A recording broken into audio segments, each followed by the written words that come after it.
Direct সেলিংয়ে নিজের ব্যবসাকে কি নেক্সট লেভেলে নিয়ে যেতে চান? তাহলে কিন্তু একটা স্কেলে আপনাকে মাস্টার হতেই হবে, আর সেটা হলো ইনভাইট করার শিল্প। চলুন আজকের এই বিশ্লেষণে আমরা পুরো প্রক্রিয়াটা শুরু থেকে শেষ পর্যন্ত একদম সহজ করে বুঝে নিই।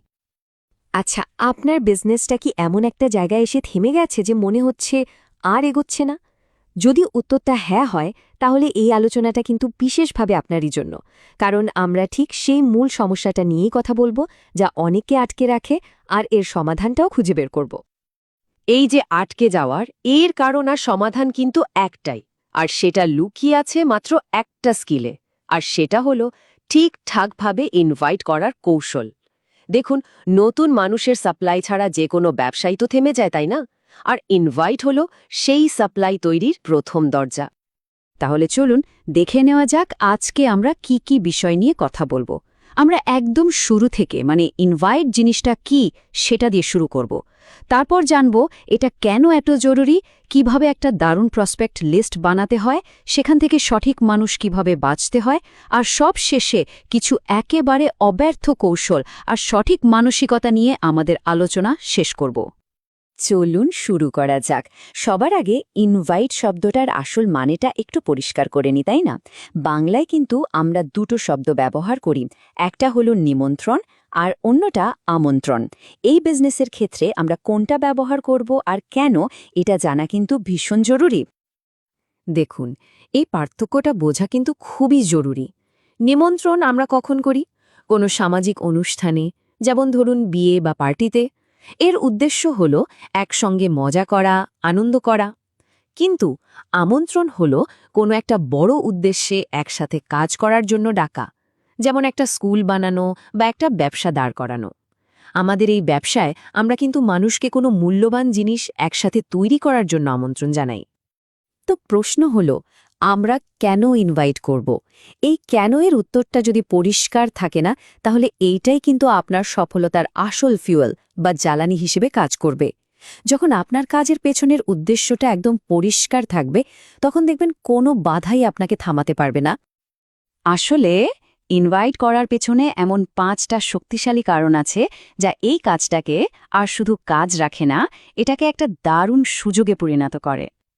এই যে 5টা কারণ, life support, respect, personality, helping আর রিলেশনশিপ, এগুলো কিন্তু শুধু শব্দ না। যখন কাউকে আমন্ত্রণ জানানো হয়, তখন শুধু ব্যবসায়ী হয় না, আপনি আসলে কাউকে সাপোর্ট দিচ্ছেন, সম্মান অর্জন করছেন, নিজের ব্যক্তিত্বকে আরও উন্নত করছেন, অন্যকে সাহায্য করছেন এবং একটা দীর্ঘস্থায়ী সুন্দর সম্পর্ক তৈরি করছেন। আচ্ছা, এবার যে ধাপে আসছি সেটা কিন্তু খুবই গুরুত্বপূর্ণ। জেনে রাখুন, আপনার সাফল্য কিন্তু মাথা থেকে শুরু হয় না, শুরু হয় কাগজ কলম থেকে।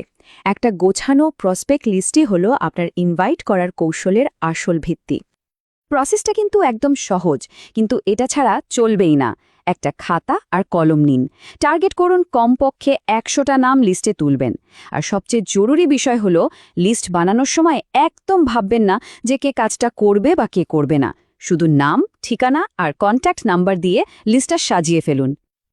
এই যে চার্টটা দেখছেন, এটা থেকে একটা জিনিস কিন্তু পরিষ্কার। আপনার নেটওয়ার্ক হয়তো আপনি যা ভাবছেন তার চেয়েও অনেক বড়। ফ্যামিলি, আত্মীয়স্বজন, স্কুল কলেজের বন্ধু, কলিগ, এমনকি সোশ্যাল মিডিয়ার পরিচিতি, সবাই কিন্তু আপনার এই লিস্টের অংশ হতে পারে। লিস্ট তো বানানো হলো, এখন কি? এখনকার কাজটা হলো স্ট্র্যাটেজিক্যালি সঠিক মানুষটাকে বেছে নেয়া।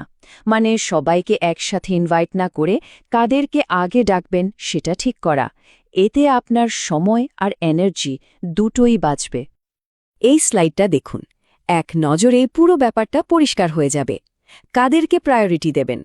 যাদের বয়স 18-র বেশি, যাদের সাথে আপনার সম্পর্ক ভালো, চরিত্র ভালো এবং সমাজে যাদের সম্মান আছে, আর কাদেরকে আপাতত এড়িয়ে চলবেন? যারা নেগেটিভ কাজে জড়ানো বা সমাজে যাদের সুনাম নেই, তাদের থেকে দূরে থাকাই ভালো।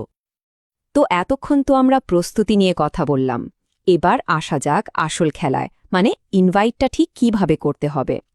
একটা কথা মনে রাখতে হবে, সবার জন্য কিন্তু একই ফর্মুলা কাজ করবে না, তাই আমরা বিভিন্ন ধরনের মানুষের জন্য আলাদা আলাদা কৌশল নিয়ে আলোচনা করব। চলুন প্রথমে চাকরিজীবীদের কথা ভাবি।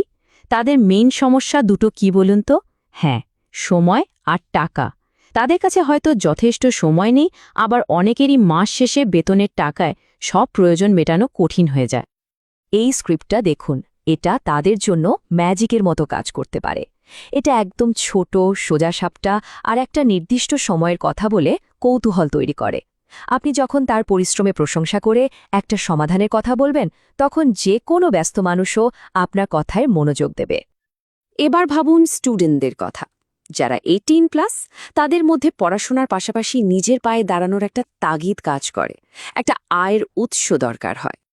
এই অ্যাপ্রোচটা খেয়াল করুন, এটা কিন্তু শুধু একটা অফার না, এটা একটা সাপোর্টের প্রতিশ্রুতি। আপনি তাকে একটা সুযোগ তো দিচ্ছেনই, সাথে সাহায্য করার কথাও বলছেন। এটা তাকে আত্মবিশ্বাসী করে তুলবে আর অল্প বয়স থেকেই একটা দারুণ ক্যারিয়ার গড়ার সুযোগ দেবে।